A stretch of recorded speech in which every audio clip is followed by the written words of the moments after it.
spiritual.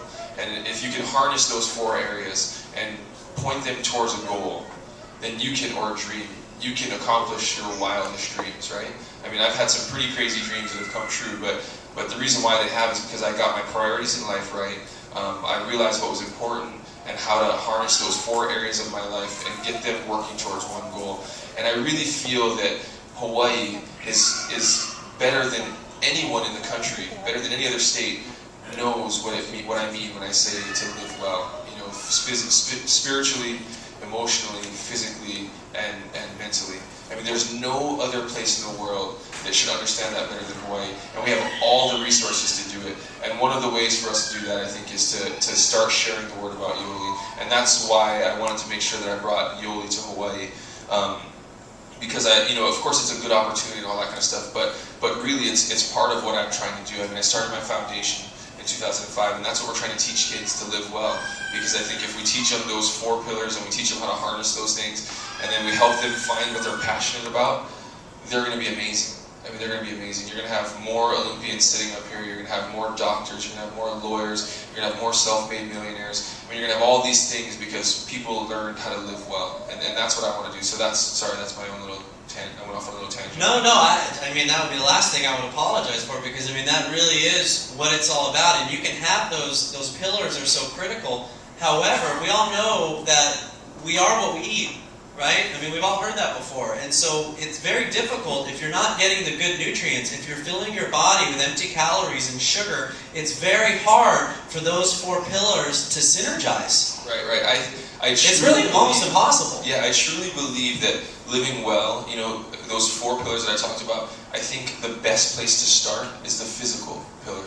Because I think that physical pillar, and I'm not talking about just going out and exercising, I mean, just being active and the whole physical, taking care of your body is going to affect your mental side of things. It's going to affect your spiritual outlook on things. It's going to affect your emotional outlook on life.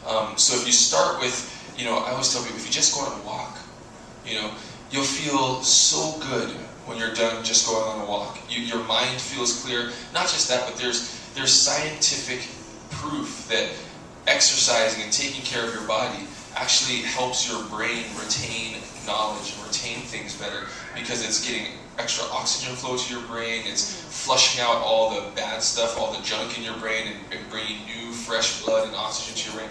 So these are all things that I've experienced myself, and I just want to share that with people because I really believe it to be true. It's something that's been true in my life, and I know it'll be true in everybody else's. So I definitely think the physical side is how you start, and then I think that carries over into the mental, the emotional, and the spiritual side of life and living well. Awesome. You guys getting this? You feeling this? Where he's coming from? I mean, it is paramount that we get that down. There is no opportunity without your health. There is no opportunity without healthy solutions for people that are affordable. And we're going to be talking about some of the things here when we're done with this interview that Yoli's doing to add even more value. We're coming out with some canisters. They're going to drive the cost per serving down for our formulations. I mean, there's a lot of meat. There's a lot of steak to what we're talking about. No pun intended there, right? But Bryan, you're somebody that has overcome tremendous adversity, I know, in your life. And we all overcome adversity. I always say if everybody out there right now in the crowd right now is facing tremendous adversity in their lives. There's no doubt about it. If we were to let everybody raise their hand and share some of the obstacles that you're trying to overcome right now, you'd be humbled by somebody sitting next to you in your same row. So that's just across the board. That's universal. So it's not the obstacles, it's how you overcome them. And some of the things that I learned about you that I think are very applicable to building a business. Because when I started, I struggled. When Robbie started, he struggled. When Bobby started, even our leaders here, Eugene and everybody right here, Jay Brad and the Nichols and all of our great leaders here, they struggled. There's no doubt about it. But they didn't focus on the struggle. They overcame those obstacles. So I was really, and your mom's here, so I'm sure she can attest to all this, your wonderful mom. What were some of the obstacles that you had to overcome as a child, let's start there, to become the champion that you are today? Because it didn't always start like this. You weren't born with a gold spoon in your mouth. No. I always tell people, I wasn't born the world's greatest athlete. I wasn't the fastest kid. I think, my first race, I probably got 7th place out of 8 people, you know. I mean, and my mom probably still has my 7th place rating at home. You know, it's one of those things. Growing up, there are things that happen. They just happen. You know, my mom and my dad's here too, somewhere in the back, which is really cool that they're actually here together, because when you hear like the fact that they were divorced, you know, that doesn't always end well. You know what I mean? And a lot of times divorced people can't ever talk to each other. They don't have anything to do with them. But I'm lucky enough to have my mom and my dad that still get along.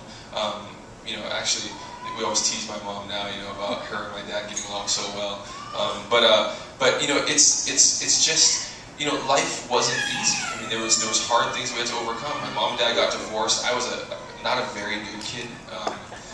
My mom would probably tell you that I was a horrible little kid. I got into a lot of trouble. I made a lot of bad decisions. I put my mom through just all kinds of grief.